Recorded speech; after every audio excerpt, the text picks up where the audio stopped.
the version 1.1 preview. All right, so this is just a little bit of information. Now, as far as I've seen, there's no confirmation either way about a special program. The 1.0 special program only happened a couple days before 1.0 launched. So it could stand to reason that later this weekend, we might get a special program a couple days before 1.1 launches. But we do have a little bit of information about what's coming up in 1.1. So let's take a look here. So there's a little sneak peek. Yo, Vamps, what's going on? How you doing? Now, the first thing we have is a little bit of a change to the ecosystem. There's a new tuner synthesis feature.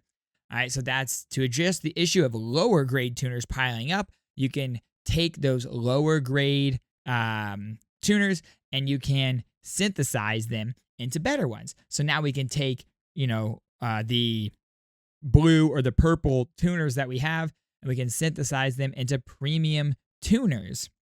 So that right there is huge, because I know that a lot of people have those purple and even those blue tuners piling up, just taking up space in your inventory, and a shortage potentially of premium tuners. Now we can actually do something about it. Also, increase the Union XP reward for unlocking new Echo entries. So now we get more Union XP when you unlock new Echoes, and they are going to retrospectively reward the Union XP for the Echoes that you've already unlocked. So you will get in-game mail with a big chunk of Union XP in there, which is going to be pretty cool. So as soon as 1.1 hits, you might, pop up a Union level just from that. Higher cost range for Echoes awarded for activity points. So when you do your activity points, like your daily, when you finish that and you get 100 activity points, you're going to get either a 3 or a 4 cost quality Echo from that. Databank is going up to level 21, and at level 21, it's guaranteed 5-star Echo, as opposed to level 20, where it's still just a chance. So as of 1.1, we're going to have it go up to 21, and it's guaranteed. And it looks like there are some new Echoes in Mount Firmament, especially this one right here, the Echo Clang Bang, which is like a little block of ice. And we get to do different puzzles to go and explore as Clang Bang. So that's going to be a fun one. Am I pulling for Changli? Yo, Supernova, I definitely am pulling for Changli and Jinshi, so we'll see.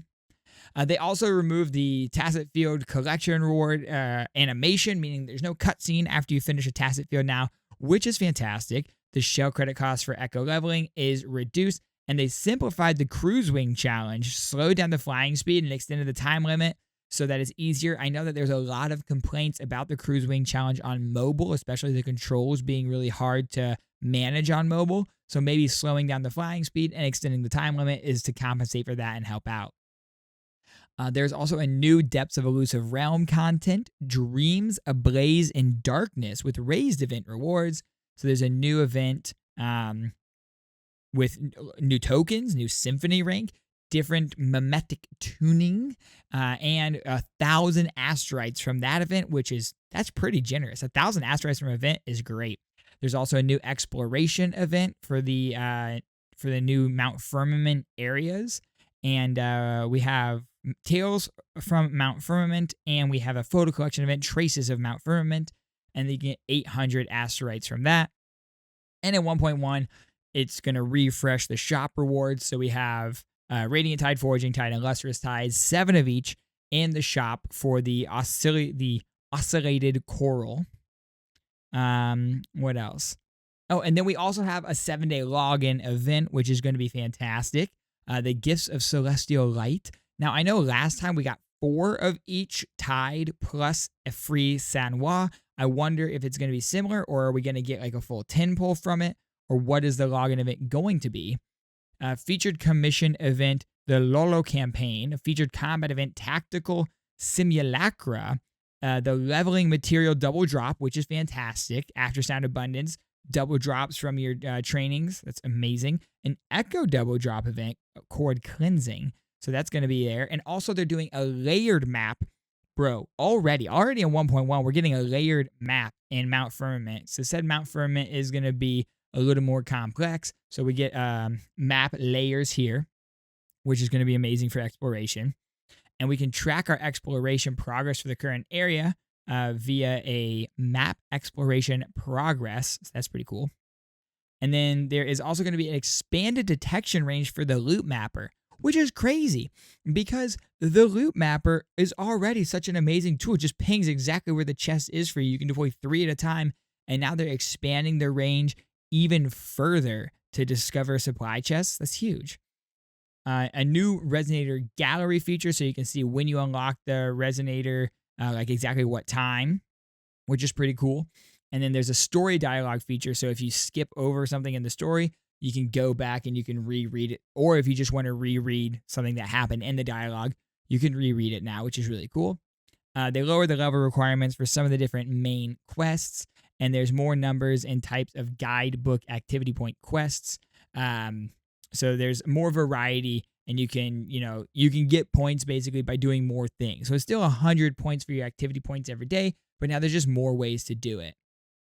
There's new combat style tags. So you can do support and healer, basic damage, resonance liberation, deceleration, knockback, all that kind of stuff to help you better understand each resonator's core combat style. So we can say, oh, I want someone that is a main damage dealer. I want someone that's a support.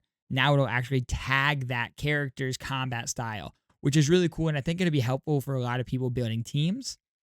The chat box is at half screen height after the version update to make it easier to use during gameplay. Pretty cool.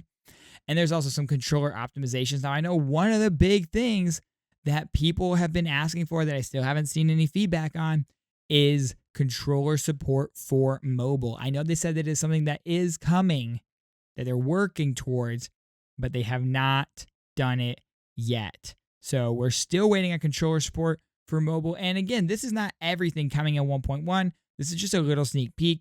Potentially we'll get another developer message, or hopefully this weekend we will get a special program where we'll go over all of this in detail. But next week, when it launches, we'll be sure to see it all live, because we just got about a week left of 1.0, y'all.